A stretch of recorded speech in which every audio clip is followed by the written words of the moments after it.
This is Join Us in France, episode 458. 458.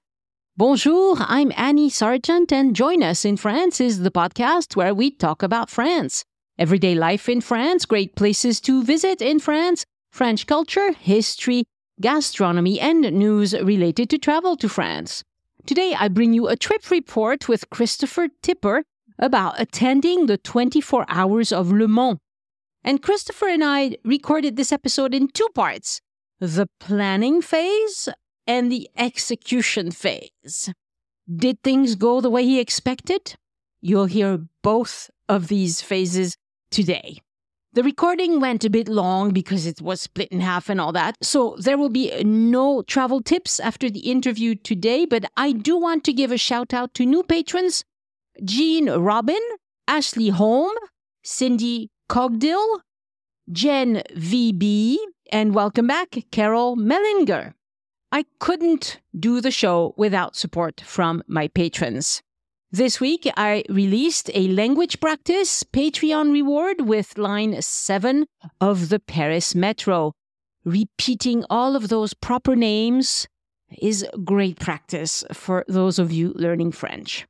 To join this wonderful community of Francophiles, go to patreon.com/join us.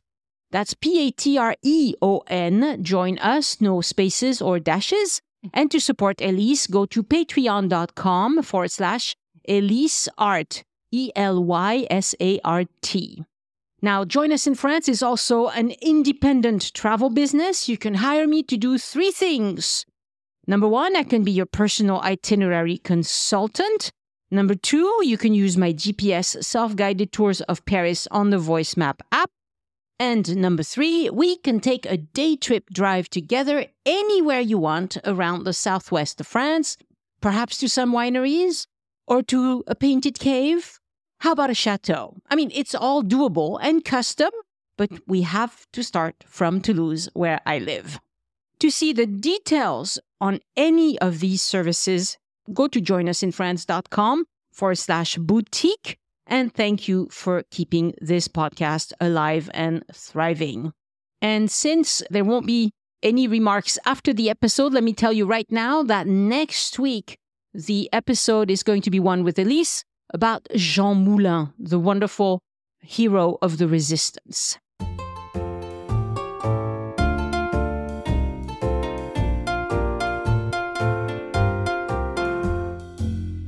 Bonjour, Christopher, and welcome to Join Us in France. Bonjour, Annie. How are you? I'm sorry. I'm so happy to talk to you finally. Well, lovely to have you on the podcast. I can tell you've been listening to the episodes. We had a pre-chat a few minutes ago. You're a big fan, and I'm very... Thank you. It makes me very happy to have people who listen. You know, just having people listen is a miracle.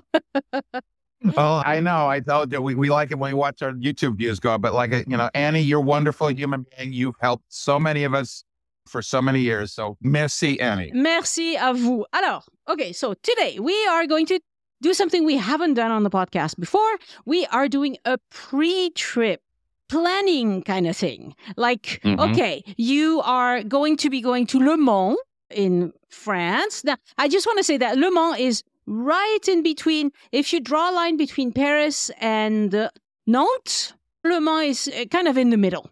And it's a lovely place. I mean, honestly, it's a kind of a sleepy town. I think of it as the Canada of France, you know. Okay. It's really, I mean, they have this one event. They have the 24 Heures du Mans, right? But otherwise, it's a bit of a sleepy town. I mean, 140 inhabitants, more or less. 140,000. Yes, sorry. Yes, obviously. It's not that tiny of a village. And like their heyday was the 1975. They had the most inhabitants. Then it went down a little bit. Now it's going up a little bit more. So it's, you know, it's one of those towns that is, they're struggling to find their stride, to get famous. There you go. They're not getting famous yet. I don't know. Well, it is possibly the most famous road race in the world. That is true. And that's why you're going. Oh, yes. All right. Mais oui, madame. Alors. Tell me about the things that you are planning to do, the research you've done, and where you're hoping to go. Well, it's this. Okay. Because I know I'm a little bit more of a car person than you. All right. A lot. I'm not a car person at all. If it's not electric, I don't want to know about it. I do love your stories about the electric car, and I love the other podcast where somebody had a charger in the hotel. But anyways, so for me, I have been wanting to go since I think 1972. All right. There's a Steve McQueen. You know who Steve McQueen is, even if you don't like cars, I'm presuming, right? Yes. Okay. There is a Steve McQueen movie called Le Mans that my father took me to in the theaters, which was 71 or 72. Okay. Right? Okay. And so I have been wanting to go to see the 24 Hours of Le Mans for, as you can tell, a very long time. My kids are tired of being made to watch the movie. All right. What I wanted to do, we've been trying to figure out when I'm going to be able to go see the race, because it's a massive deal. You're saying that there's only 140 some odd thousand people as full-time inhabitants of Le Mans. For that race weekend, there's like 300,000 plus. Wow. And those are new people who don't live in Le Mans. Sure, okay. Sure. The city quadruples in size for 72 hours or something like that. All right. And I've been wanting to go for a very long time. We had planned in 2019 that things were going to finally work out for me to go in 2020. We had something rented already on Airbnb or VRB, whatever. I'm using Airbnb generically. Okay. We had the pass, and Catherine was going to come with me because we were going to spend a week before and a week after, and my wife was going to come with me, but I wasn't asking her to go to the race because she wouldn't want to go. All right. So we had that all planned, had the tickets planned, and then something happened in 2020, and I can't remember why we didn't go to France. Something got in the way. The before time. So obviously we ended up not going. And then were we going to go in 2021? I don't know. I was thinking about going in 2022. And then my daughter was finally able to, she graduated in December of 19, but they were going to walk, have all the graduation ceremonies in May of 2020. Okay. And that got canceled, of course. So when my daughter told me, hey, we're finally having a walking ceremony, McGill is going to have the classes of 2020, 2021, and 2022 all walk the second weekend in June. Wow. Great school, by the way. Well, yeah, thank you. But congratulations. So that means, thank you. So that means I'm obviously not going to Le Mans in 2022. All right. So now you're coming in 2023. Now we're coming in 2023, which turns out to be for those of us who care about the car racing, it's an absolutely massive deal. The very first event was in 1923. Okay. It hasn't raced every year. There was, I think, a year in the 30s. I got the decade right. I think it was a year in the 30s where a strike stopped it. Seemed very French. Okay. And then the little contretemps with the gentleman from Austria caused a stop in the 30s and the 40s. Okay. Yep. God, hopefully no one gets mad at me for the use of the word gentleman. It's ironic. It's been back on the books since. It's a major deal, but I started looking for my tickets late. So I did manage to get a package to go. We've got an apartment or a hotel or something like that set up. We are going to be, my wife is going to be at your language school in Toulouse beforehand. She's coming to the boot camp. Yep. Looking forward to that. I'm going to fly in. We're going to be in Paris for a couple of days beforehand. And then we're taking the train. The funny thing about the train to Le Mans, because Le Mans is on the west and is west of Paris. So I booked a hotel on the west side of Paris, kind of toward Père Lachaise and all that other stuff is over on the left, right? On the west side, right? And then I booked my train tickets, and the train goes from a train station on the east side of Paris. Oh. I can't remember the name of Montparnasse. Yeah. Oh, yeah. Yes. Well, kind of. No. Yeah. Well, but it's not, so we're training to Le Mans, and then we're going to be there for a week. If she's coming to Toulouse, she's also coming from Montparnasse. Yes. Yeah. She's going to be training in there. Some quick overview, some time in Le Mans, and then back to Paris, and then back home. That's the briefing. So far, you have booked your airline tickets. Yes. You have your hotels. You have your tickets to the race. Oui, madame. Yes. Yeah. And your wife is coming to Toulouse. Right. Do you have anything else that you're going to do besides the race in Le Mans? Well, okay. So that's the thing. It's not just a race. There are multiple things. I kind of think this has got to be like a springtime flower that's had a little bit of rain. Le Mans just absolutely bursts into life that week. It's not just the race. There's a lot of activities in town. People are starting to filter in. When does it start this year? Well, things kick off on Tuesday. This Tuesday? No. The race is the second Saturday and Sunday in June. Okay. So it's the 9th and 10th or something like that. Okay. Whatever that Saturday and Sunday is, around the 9th or 10th. Okay. Yes. You don't have to worry about being in Le Mans and just doing the race, because there's the things for the race start off on Tuesday. There's a driver's parade or something with the drivers on Tuesday. And then on Wednesday and Thursday and Friday, there's practice and qualifying. And because it's a 24-hour race, they race in the daylight and they race at night. Okay. So they have practice and qualifying on the day and at night. And they're also going to be having, there's a number of bands. There's a number of things that are going to be happening in Le Mans. Okay. So basically what we are looking forward to doing is Le Mans a town or a village? It's a city, isn't it? It's technically a city, right? Yeah. What we are looking forward to doing in the city of Le Mans is kind of just chilling. I hope that sounds okay. If I'm not going to go watching and doing some of the race things, there are a couple of things that I'm going to ask Catherine to go to, like some of the driver stuff. There are bands at night that we get to listen to. I don't know if you use Reddit or not, but there's a subreddit group for Le Mans that's having a meetup on Friday for lunch somewhere at a cafe. I'm looking forward to seeing a bunch of people from all over the world. Nice. So it's basically just trying to be, well, we're going to have to do a little bit of work. Basically just trying to be a relaxed local. Yeah. We generally eat very well when we're in France, to our health's detriment. All right. And so not doing a lot of stuff there. But when we're in Paris before, Catherine's going to want to go to Giverny. Well, I want to go to Giverny as well. I don't know that we're going to do, because we're going to be in Paris before and after, and I'll tell you about the after in a second here. We're looking forward to we'd like to do Père Lachaise. Everybody else does it. What's the, is there anything to see in Longchamp? Isn't that the racetrack? It's a racetrack. It's a horse racetrack. There are probably visits you can arrange, probably. I've never checked into that.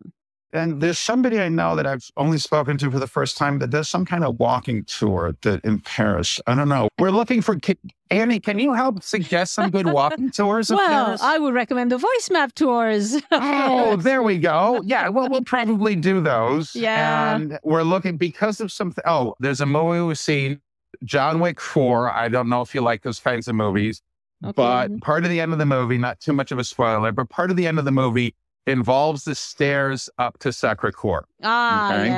Yes. I have never wanted to actually climb all those steps to Sacré-Cœur. I now do. Okay. Well, there you go.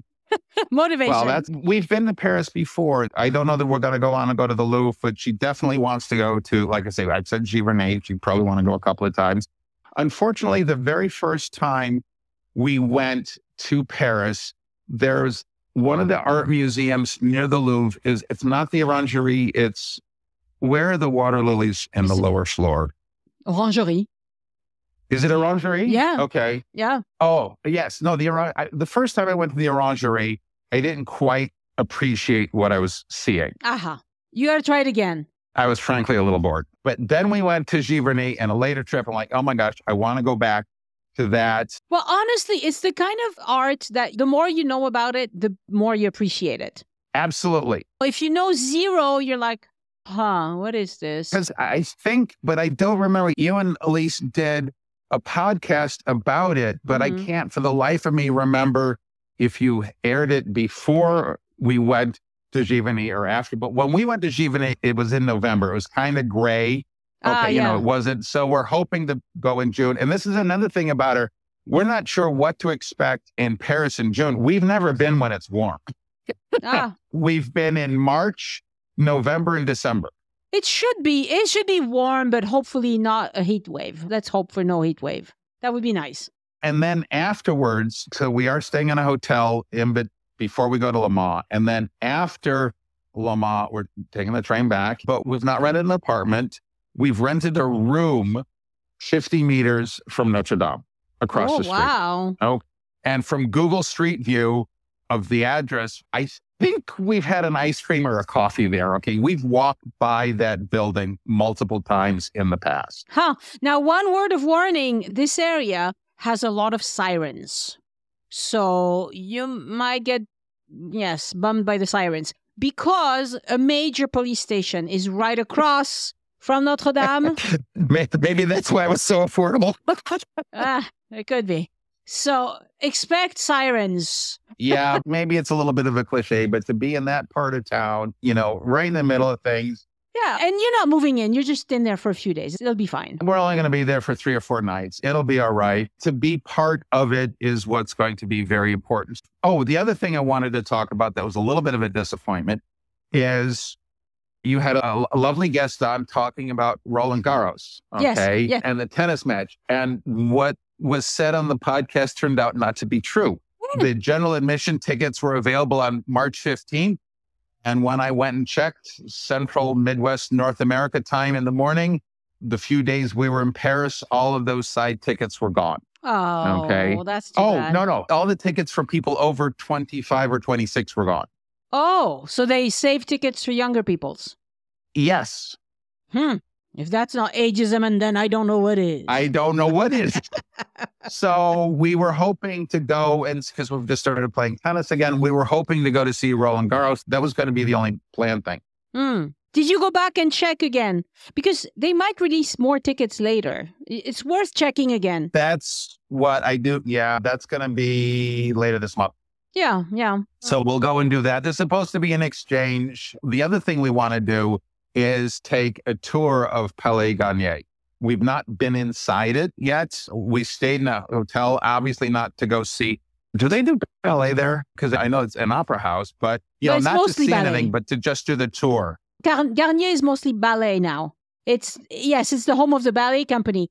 Opera, they do have some operas at the Garnier anymore, but most of the operas are at Opéra Bastille, which is a much bigger stage, but a much newer stage. And the exterior of the building isn't as good looking, is it? Well, no, it's not. It's different. It's different. We like it. It's different. Anyway, so we've got a lot, but we purposely don't have anything specifically planned for our days in Paris before Le Mans, because we're basically going to just want to see what's the weather going to be like and what is going to strike our fancy that day. And then, honestly, if you use my walking tours, you don't have to plan anything. Yes. You can just decide that morning, well, I'd like to go on a walking tour to the Latin Quarter. And if the line isn't too long, I'll pop into the Cluny Museum. If it's a madhouse, obviously you won't. But, it's not that complicated, really. You can just play it by ear. And the same with the Pantheon. You're going to go by the Pantheon. Or you could decide to spend more of your time in the Luxembourg Garden. Right. So those are two things. Yeah, we've been to Rodin. I can't remember. Do any of your walking tours go by the Rodin Museum? Not yet. Okay. Because we went years ago when it was being under some kind of renovation, so you can only see part of it. I'd like to go and do that. It's very nice. And then the Pantheon, forgive me, I get some of the buildings confused. The Pantheon is where the famous people are buried in. It's almost all men and only 2 or 3 women, right? Yeah, exactly. We haven't been to that yet. Yes. We do want to go to that as well. Yes, it's very grand. If it's raining, we'll do a lot of inside stuff. If it's sunny out, we'll probably just be walking from cafe to cafe. That works. That really works. I mean, that's an excellent way to see Paris. Now, there are a lot of people who say this, just walk around. I think, yes, just walk around is good. Yes. But if you walk around with a walking tour, it's better because the walking tour will take you to all the cool places rather than the streets that are boring. I mean, I walk all of the streets. When I do my walking tours, I walk all of the streets in the neighborhood. And a lot of these streets are just, there's nothing there. Like, it's a street, Yeah, right. So it does help if you have a little help from a walking tour. Okay, well, it sounds to me like you're ready for your trip. I mean, you're not going to rent a car anywhere, right? No. There is one thing. We're ready with one exception. Okay. All right. And that is, since we've been to France and Paris last, they've changed how they do the paper tickets for the metro, because we used to buy the carnets, the book of 10 paper ones. Yeah. All right. And now it's all online, right? So we're gonna have to figure that out. That's gonna be something new for us. I'll tell you, it's very easy. You go to a booth, you bring the tickets that you still have, because I think they will exchange them. if you still have any. So you go to a booth, you talk to a human, you say, I want a Navigo Easy. It's a little blue card that has a chip on it, and it costs €1.50 or something like that. You get one each. There's no picture, no name, no address, no nothing. It's just a little blue card. And you load it up with T tickets, which are exactly the same as the paper tickets you are used to. So they work the same, but now they're on a little card. Now, if you have a Android phone, you can use your phone to buy the tickets on there. They're working on the Apple version, but it's not working yet. Not yet. So I just have the Navigo Easy card, and it's easy as can be. You know, now that you say this, Annie, I'm thinking I've heard these exact same words in the exact same order in a podcast that you had a couple of months ago. Possibly, yes. Yeah. Well, and I know to do bonjour, so don't worry. I'm good at bonjouring, okay? All right, so now we're going to stop this conversation. You will have your trip, and we'll talk again after your trip to see if things went as swimmingly as you had hoped. Because there is a problem with going someplace that you have been looking forward to so much for so long. Yes. I mean, Le Mans is your happy place, clearly. And when it is, it's possible that you'll be disappointed. But I trust you won't be. You know, why not? Why not? Like, why not? We'll make it work. Yeah. So there are a few other things that you should consider in Le Mans. They have the old town is called Cité Plantagenet. It's beautiful. It has a beautiful cathedral. It's a beautiful Gothic cathedral. There's a Musée de Thésée, the Fine Arts Museum, European painting, sculptures, decorative arts, Middle Ages to the present day. So it's a wide museum. Musée Vert. This is something to do with flowers and, fauna, flora, things like that. Jardin des Plantes is also a beautiful public garden. You have l'Arche de la Nature. This is a big park where French families love to bring their young kids, especially. You can do hiking, cycling, horseback riding. There's exhibits, things like that. There's an enceinte Gallo-Romaine, so that's around the medieval town, the old city. There's a house called Maison du Pilier Rouge. It's a medieval house that's beautiful. I don't remember what it looks like. I'm going to have to look it up. And Papea Park, which is a park, amusement rides, games, water things. I don't know if you'll go to that, but if it's super hot, why not? And not very far, you have the Abbaye de l'Épau. It's a Cistercian abbey. And I'm pretty sure that Henry II was born in Le Mans. So King of England, born in Le Mans. So you're just bringing it all together. Beautiful place. I think you will have fun. It's unfortunate that it's a car race because no. And I can't wait. That's good. I'm so happy there are people like you who long to go to these things. I have lots of people in my family who love these things. I just no. No. You can watch the 24 minutes of Le Mans. And that it would be good for you, 24 minutes would be good enough for me. The same driver drives the 24 hours, right? No. Oh. 3. They now have teams of 3. I can't remember. There's a maximum number of hours they can drive and a minimum number of hours they can drive. But no, it's hyper professional, very organized. There have been a couple of cases where people have raced for like 23 hours and somebody's been in the car, maybe 2 half-hour stints. But no, those days are gone. They're going way too fast, way too dangerous. And also, you want more drivers, more publicity, et cetera. So, yeah. Yeah. And I should say that racetrack is also used for bicycle races. Oh, and there's a small, because the track itself, and I've been there in 2014 when we did a family trip.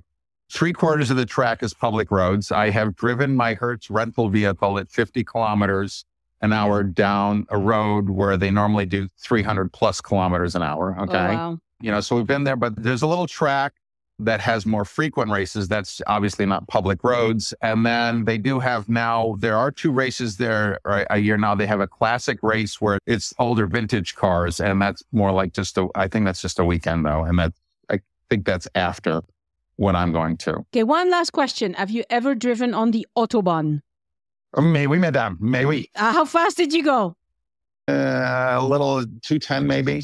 Yeah. So, So I drove the Autobahn, but not with my electric car, with a gas car no. that I had rented. Yes. I can't remember what it was, but it wasn't a fancy car or anything. I think I went to 190 or 200, and it just scared the bejesus out of me. So I do not understand how people could ride that fast. I also have a competition racing license too. So, but I don't know, 220 on the problem with that is like when we went in '07 with the kids, we had a C-Class diesel Mercedes. And I think at about 200 kilometers an hour, I think you could see the diesel fuel gauge move. Okay. It's just such. I'm like, we're going to slow down to 170. It's a heck of a lot more efficient. So, yeah. All right. Thank you very much, Christopher. End of the first part of our conversation. We will be back after your trip to Le Mans. Merci. À bientôt. Merci. Au revoir.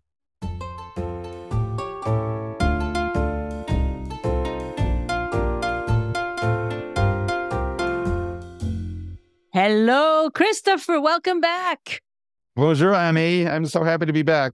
Lovely to see you again. Well, of course, for the people listening, it's 5 seconds. For us, it's a few weeks. That's right. So this is the second part of our conversation. The first part was your expectations going into this trip, where you were going to attend the 24 Hours of Le Mans, and you had wonderful planning.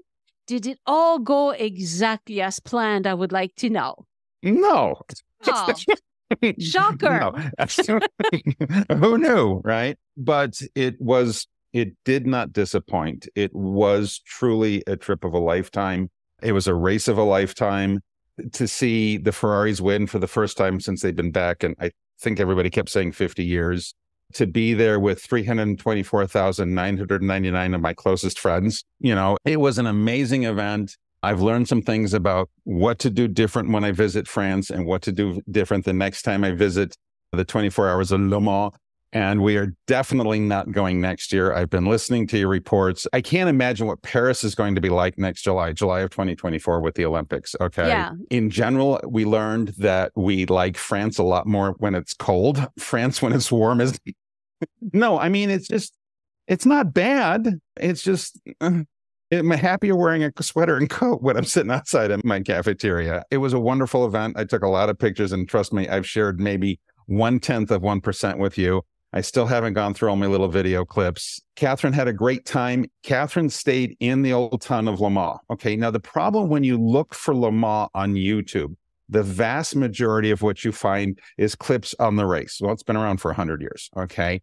But there's the Plantagenet. So what you need to look for, I think, is the Plantagenet Le Mans. Okay. And if I'm correct, I think the Plantagenets are before Henry VIII. But anyways, so it's got a great old cathedral. It's got a wonderful, lovely old town. In the notes, we're only going to point out 3 places we ate that are worth telling anybody else about. And one of those was lunch in Le Mans. And the town really embraces it. And they seem to be very happy to have all these hundreds of thousands of people show up. Right. So, yeah, this is a great point. La Ville Plantagenet is the old city center of Le Mans. And it is beautiful. It's not super large, but it's beautiful. So, definitely, if you want... Very walkable and very hilly. Ah, see, that's good to know. That's good Hillier than I expected, yes. Aha. So you do need to, if you want to have the nightlife and the restaurants and whatever, you go to the city center, right? Yeah. Well, see that's it. Because the apartment was next to Place de la République. Silly me, I thought there's one Place de la République in France. I don't know how many of them, just as there's and how many Notre Dames are there in France, but okay. Yes. So the opportunity for cafes and restaurants and bistros and breweries and everything else is all centered around there. And you've got a great selection of different things. There is a lot of good food and alcohol choice in Le Mans. Very good. Okay. So tell us about the race. What did you learn about the race? And what are some tips that you want to share with people who are considering doing this? If anybody wants to go to Le Mans, go. It is an absolutely fabulous event. If you're not on Reddit, join Reddit and look for the Le Mans subreddit. Okay. It absolutely made the experience way more. It was a lot better experience because I had a much better idea as to what to happen. And it's like all the things, plan early. And like I said, even if you don't like social media, get on that subreddit. Okay. because it lets you know where to go buy the cheap folding chairs before the race so you don't have to bring them from the States. Okay. Yeah. No, seriously, it's a fantastic help. And so plan early. And I know people have to go on a budget, but get the most expensive ticket you can get. Get into whatever VIP area that you can get, because it's an 8.5-mile track. Okay. It's absolutely massive. And you're going to be there a whole time. You're going to want the better bathrooms. You're going to want the less expensive food. And accept beforehand that you are not going to know what's going on before the race, because it's so big and it's 24 hours, but that you're still going to have a good time, that you're going to meet a lot of people, and that you need to, I don't want to be ableist. I don't know that I saw many people in wheelchairs or walking around on crutches, but because of how massive it is, you need to have a certain fitness. I was absolutely exhausted at the end. Okay. Yeah. Like seriously, practice walking. Make sure you're well hydrated beforehand. I mean, all those, it's almost like you're going on a 24-hour hike to actually watch the race. Okay. And one of the things we learned about is that European FM frequencies and American FM frequencies are not the same. Europe has more. So an American digital FM radio won't work in Europe. It's not just a Le Mans thing. So everybody from America, we were trying to find at the Lidl or wherever, Carrefour, the inexpensive digital radios so we could listen to what's going on in the race during the race. Oh, that's how you did it. Okay. One of the best things for me was, if you're going to bring camera equipment, don't bring it to the race. Bring your heavy lenses and all that other stuff to practice and qualifying. It's the same cars. It's the same track. It's day or night. They're trying just as hard as they are during the race. Okay. Don't carry the heavy stuff during the race, because it's a long race. Okay. I was a little worried about, how do I keep my stuff safe when I take a nap at night? I've not heard about anybody having anything taken. Okay. Now, I don't know if this was a magic occurrence, but it's 99% car geeks. We're all there for the same thing. And I've not heard about much theft. So that's, especially with camera equipment and stuff like that. That's good to know. Yeah. Did you bring a long lens? Oh, I bought a used 400 millimeter telephoto lens for this, and then found out that the camera body I had didn't support it. So I had to buy a used camera body. Oh, dear. Oh, because perhaps you have a mirrorless camera? No, DSLR. It didn't autofocus properly. So, but then going and checking the data on my images, I don't think I shot at anything over 300. And I have a smaller, lighter 300 millimeter telephoto lens. The lenses aren't as good, but you don't really need a really long lens. I took a lot of photos with the short lens, and make sure you know how to use autofocus before you go, and make sure you know how to turn on fast. And then also make sure you have your camera set to fast continuous, because that's how I got, of those images, that's how I got one of those shots I gave you, because I was not taking a picture of that. I was taking a picture of the French Air Force flying by, and got an absolutely amazing shot. There you go. Spray and pray. And don't expect to have a clear, unobstructed view of the cars. There's a lot of chain link. There's a lot of fence there, on purpose. And if you do go and you still have the energy, participate in the mad dash to the finish line. Okay. There's some pictures in there of that. So after the race, they let everybody walk everywhere when all the cars are off the circuit and everything else. But they have this massive post 24-hour, the victors, because there was 4 classes for this year's race. So there's 4 winners. And you have first, second, and third for each class. And they each get their own podium ceremony. All right. And I don't know what the count was, but it felt like 75,000 of the people who watched the race were in the pits then watching the ceremony. I think you only need to do that once. Do that once. But the one thing that I would say is perhaps a little overrated is doing the driver's parade beforehand, because that's I think that was on the Friday before the race. And that's just 3.5 hours of standing out in the sun trying to get really cheap trinkets. Okay. And they go by so quick and you can't see them. Probably a better thing is to, if you're planning on going, try to be in town for when they have scrutineering. And what that means is that all the race cars are at Place de la République going through scrutineering. You can see everything. You can sometimes see the drivers. Okay. There are things to do before the race, scrutineering and the autograph session, that I wish I had done that I didn't do, because I did the driver's parade instead, and I won't do the driver's parade ever again. Okay. So that's a great tip. That's a wonderful tip. Yeah. Yeah, because I mean, like if you tell me there's a driver's parade, I'll want to go to that. And I mean, I saw Fassbender. There's the actor Fassbender races in 9/11. I saw race car drivers I've heard about and seen on TV for years, but you can't get close enough. There's always somebody in front of you, and they go by so quick. And it's just however many cars there are, it takes a long time for because everybody that's racing in the races in the driver's parade, and they're sitting on top of all these convertibles, and like I said, it just takes a long time. And, when you look at the movies of Le Mans from the 50s and everybody's wearing 3-piece suits and ties and fedoras, man, it's a heck of a lot hotter now than it was back then. I don't know what those people were doing. So do people show up with like team paraphernalia? Oh, yes. I mean, everything is being worn or not worn. It's a very big... There's me in the sun-proof trousers and sun-proof long-sleeve shirt and bandana and big floppy hat. And then there's very young people walking around in cut-ups and sleeveless T-shirts all the time. But then there's an awful lot of team kit, Peugeot, Glickenhaus, Ferrari, Corvette, Porsche, all those guys. But there's also a lot of Formula One stuff. A lot of Formula One fans like myself end up showing up at these things just being a race fan. Mm-hmm. So yeah, it's very easy. You don't see a lot of people wearing a Porsche hat and a Ferrari shirt. You have a lot of very distinct alliances, and people love their brands. And everybody loves Ferrari, it seems like. Ford and Cadillac had a big presence there. And, there's a lot of T-shirts going around. You know who you're rooting for. So. Yeah. And who were you rooting for? Ferrari. You won. Yeah, well, that was a very lucky thing. I picked a bad year to be a Ferrari Formula One fan. It's not going well for them this year. But I was normally I'm a Porsche guy. I did want a Porsche to win the GT. Okay, so here I am with the mixed alliances. All right. I did want a 911 to win the GT class. Those, they look like street cars, but they're not street cars any. Okay. Yeah. And I did want the Ferrari prototypes to win. It was actually... because the driver of this car used to race in Formula One. I was hoping for 51 to win. So I got very lucky. No, I didn't make any bets on it. Just showing up for the ticket. So that's why one of those pictures I sent you, why it says 24 hours, a winner 25 hours from now or something like that, is that's when the car is clean. And that was the picture I got from the grid walk before the race, which is an extra cost thing. Okay. But it was me and 5,000 of my closest friends surrounding all these cars. Oh, wow. Oh yeah. There's a lot more people than I expected. There's an advantage to being tall. Yes.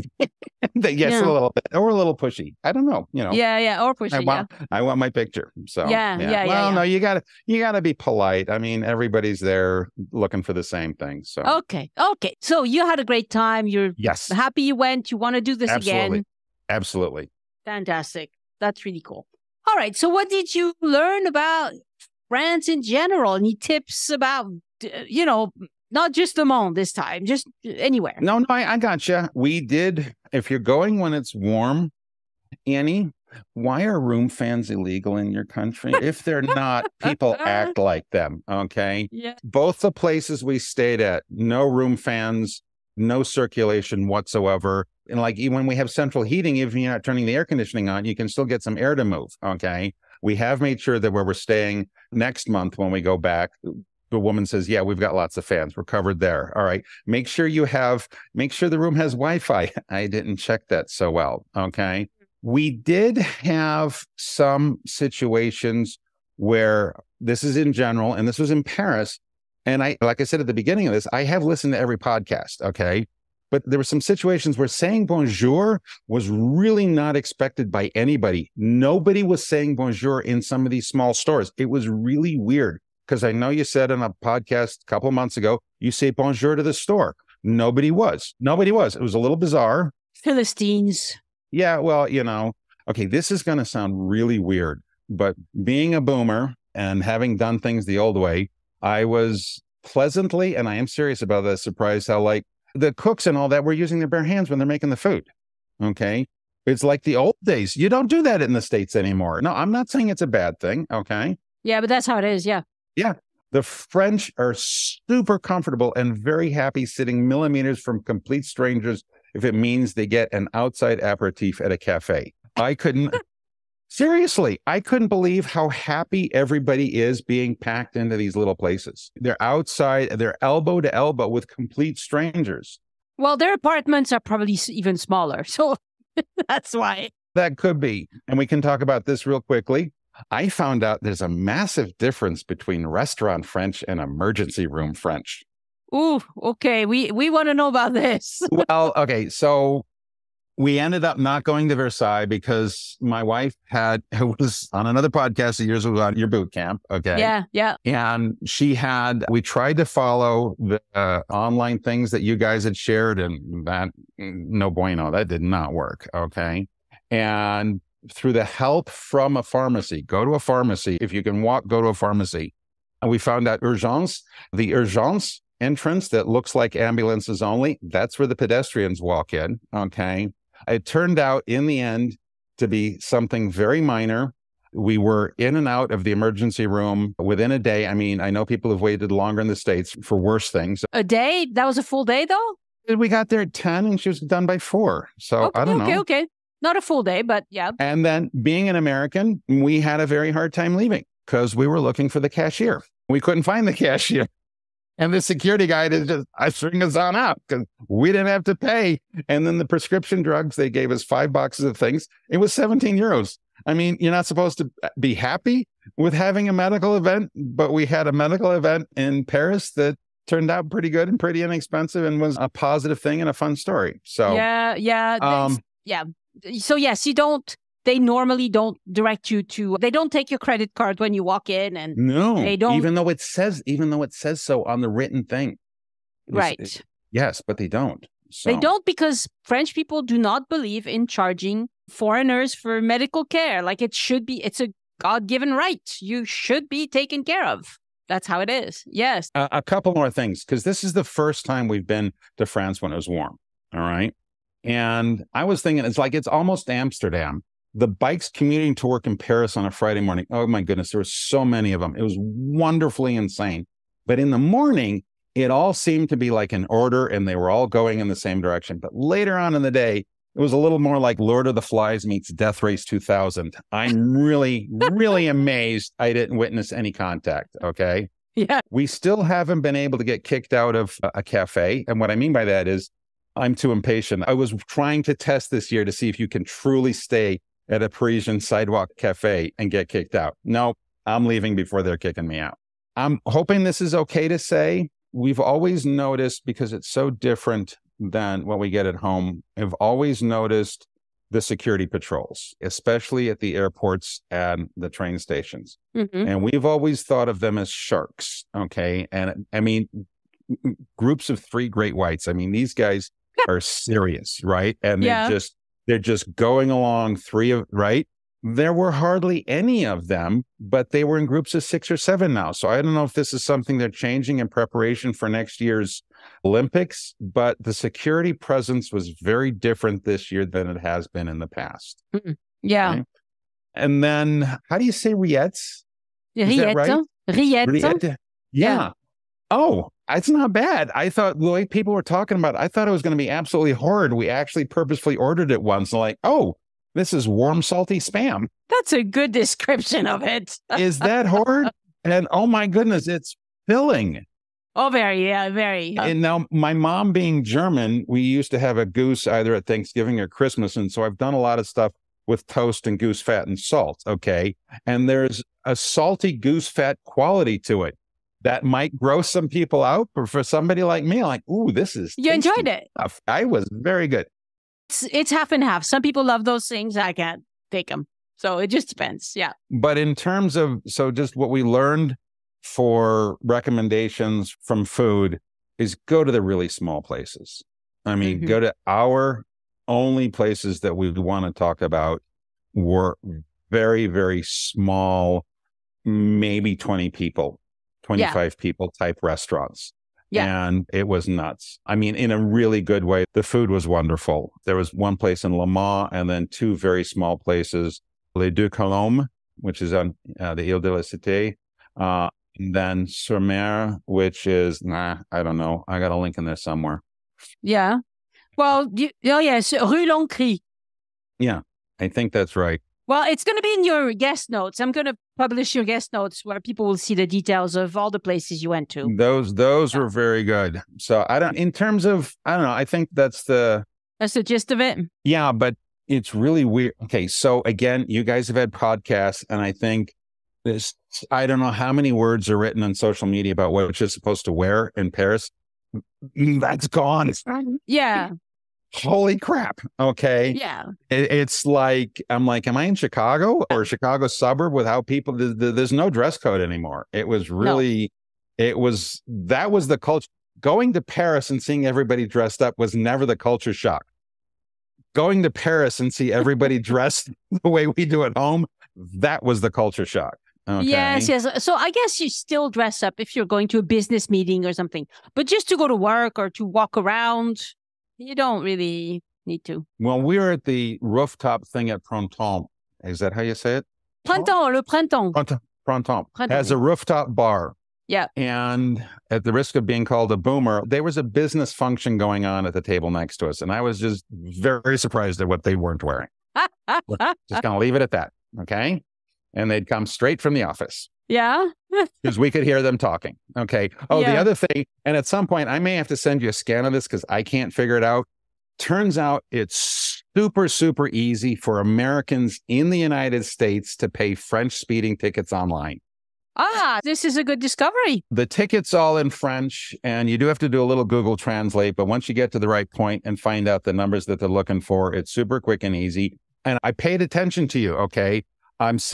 So on the autoroute, when it was 130, I was doing 130. When I'm in town and it said 50, I was doing 50 or 30. Okay. I was trying to have the cruise control help me because I was not trying to play games with the camera. But at some point when we were returning the car, I was 7 over and they were going to give me 2 over. I think I was 57 and a 50. Yeah. We're talking kilometers, people, not miles an hour. Yeah. So that was 90 something euros. Yeah, normal. Well, as a taxpayer in France, I thank you. You are helping maintain our roads. It's great. Yeah, you're very welcome, Annie. Talk about credit cards. So, but I can't figure out where it happened. I got 3 pieces of paper from them, and I can't figure out where it happened. I know it happened in Paris, but I can't figure out the street or location it happened on. Okay.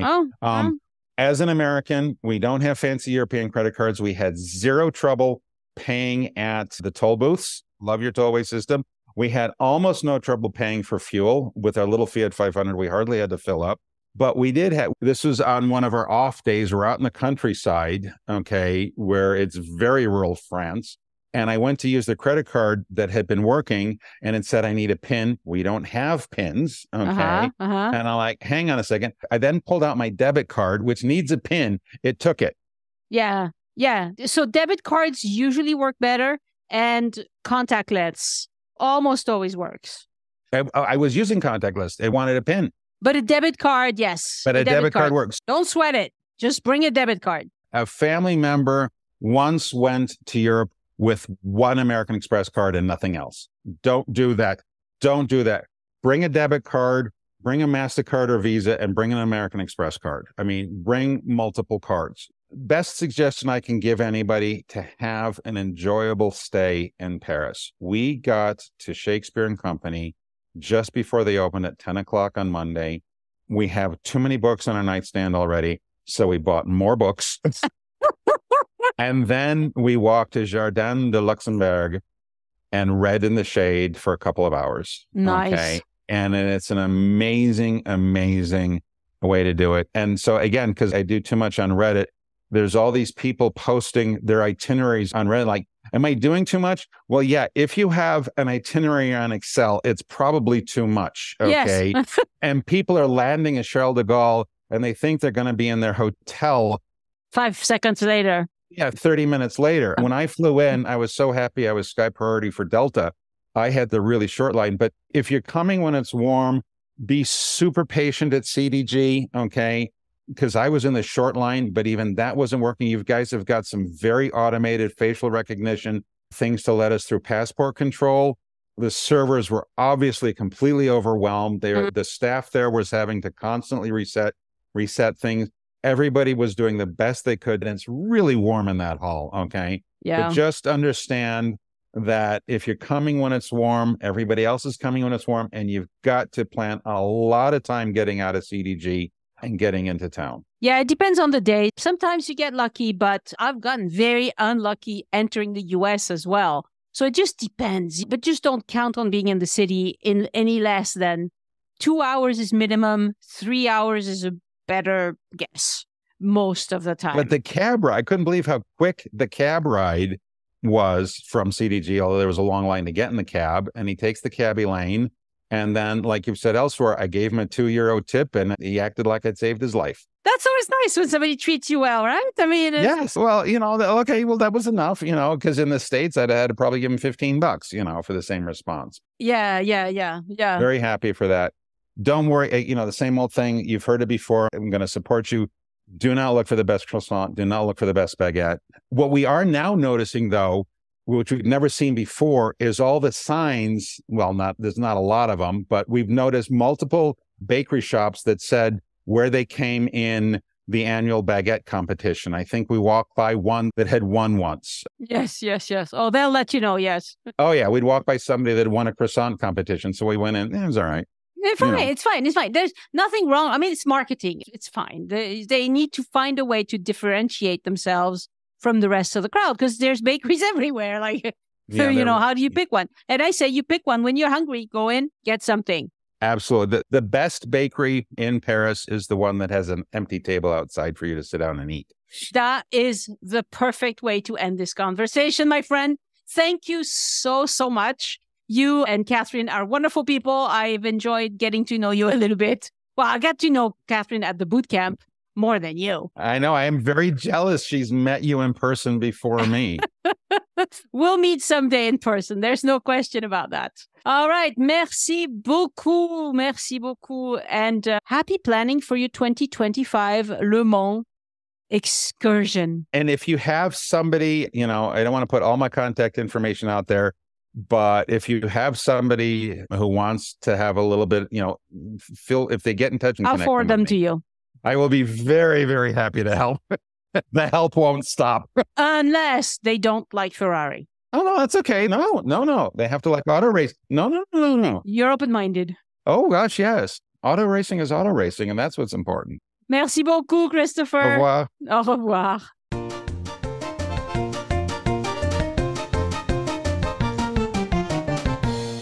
The Join Us in France travel podcast is written, hosted, and produced by Annie Sargent and copyright 2023 by Addicted to France. It is released under a Creative Commons Attribution, Non-Commercial, No Derivatives license.